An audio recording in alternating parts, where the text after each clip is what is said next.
Suspect sa pagnanakaw po at pagpatay sa isang lalaki sa Iligan City, kinuyog ng kanyang mga naulila. At 2 minor de edad nasagip ng mga otoridad mula sa isang printing press na ginagawa umanong pugad ng prostitusyon sa Dinalupihan, Bataan. Narito unang balita sa probinsya. Sa bisa ng isang tip na kanilang natanggap, sinalakay ng mga tauhan ng CIDG ang saradong printing press na ginagawa umanong pugad ng prostitusyon sa Dinalupihan, Bataan. Doon nila naabutan ang 2 minor de edad na kapwa hubot-hubad at sapilitan umanong pinagtatalik.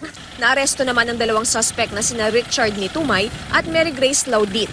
Ang modus ng mga suspect, pangangakuan ang mga biktima ng magiging modelo. Pag kumagat, uutusan silang magtalik saka ibebenta sa ibang bansa ang sex video.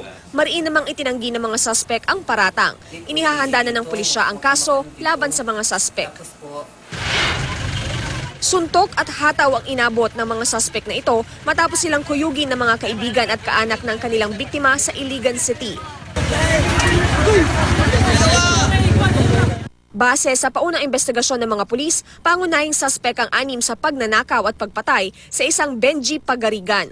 Nahuli ang 6 sa isinagawang follow-up operation ng mga otoridad.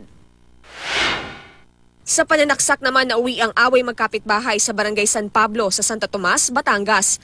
Dead on arrival sa ospital ang 2 biktima na kinilalang sina Joseph Guevada at Cayetano Catanoy. Sugatan naman ang isang Rusty Espanola. Base sa paunang investigasyon ng mga pulis, nakaalitan ng mga biktima ang suspect na si Ronron Mateo. Sa gitna ng pagtatalo ay bumunot ng patalim ang suspect at sinaksak ang 3. Arestado ang suspect sa isinagawang follow-up operation.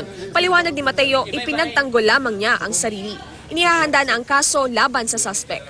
Para sa unang balita, Victoria Tulad, reporting.